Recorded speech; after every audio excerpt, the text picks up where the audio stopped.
रहस्यमय चोरों की बावड़ी। क्या इसमें दफन है बेशकीमती खजाना?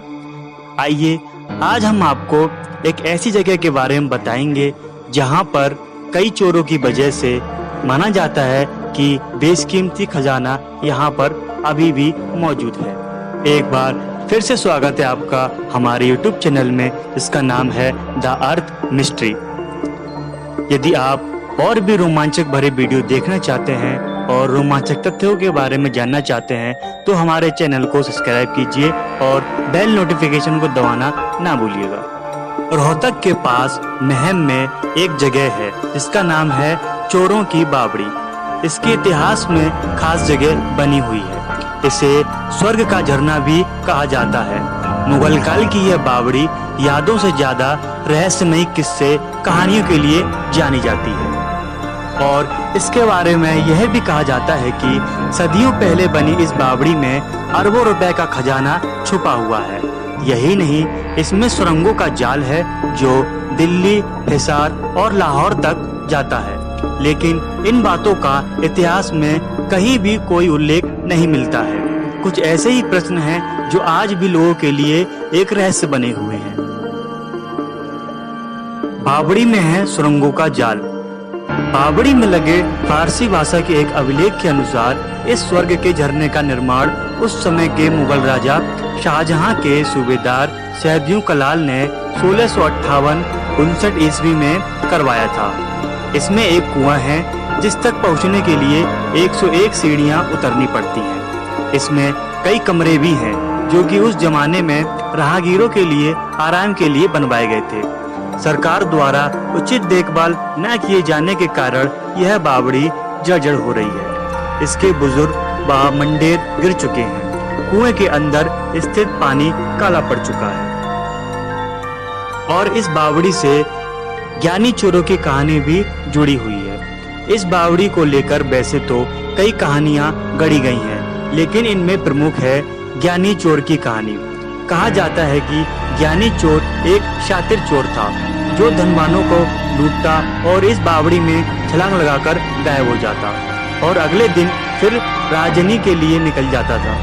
लोगों का यह अनुमान है कि ज्ञानी चोर द्वारा लूटा गया सारा धन इसी बावड़ी में मौजूद है। लोक मान्यताओं के अनुसार ज्ञानी चोर का अरबों का खजाना इसी में दफन। जो भी इस खजाने की खोज में अंदर गया वो इस बावड़ी से कभी वापस नहीं आ सका। कहा जाता है भूल भुलैया में ही इंसान खो जाता है और खुद एक रहस्य हो जाता है। लोगों का कहना है कि उस समय का प्रसिद्ध ज्ञानी चोर चोरी करने के बाद पुलिस से बचने के लिए यहीं आकर छुपता था। कई जानकार इस जगह को सेनाओं की आरामगाह बताते हैं। उनका कहना है कि रजवाड़ों में आपसी लड़ाई के बाद राजाओं की सेना यहाँ रात को विश्राम करती थी। छांव में पानी की सुविधा होने के कारण यह जगह उनके लिए सुरक्षित थी।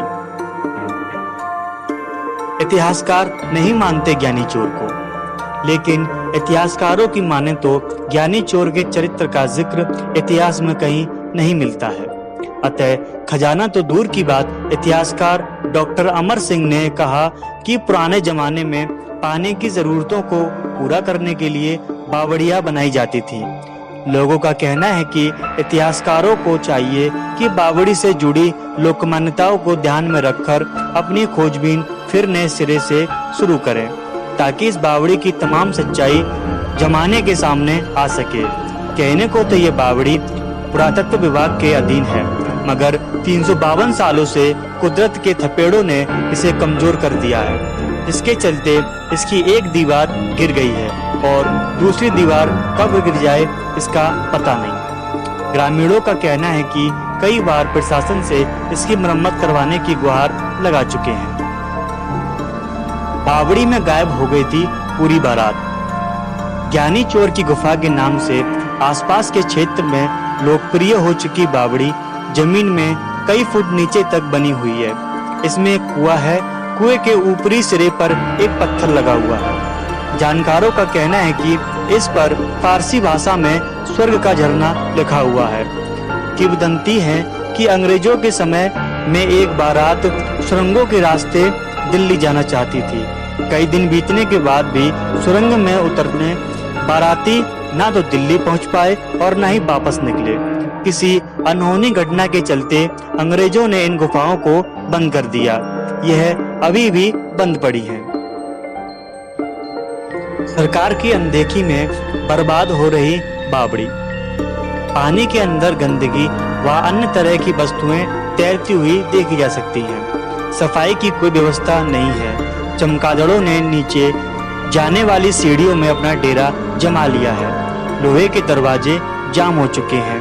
जगह जगह से टूटने के कारण छोटी ईंटों का मलबा बावड़ी के अंदर बेतरतीब तरीके से पड़ा है। इस बारे में जब इतिहासकारों से बातचीत की तो उन्होंने भी इसके खस्ताहाल पर चिंता जताई और कहा कि पुरातत्व विभाग के अंतर्गत होने के बावजूद भी इसकी देखभाल नहीं की जा रही।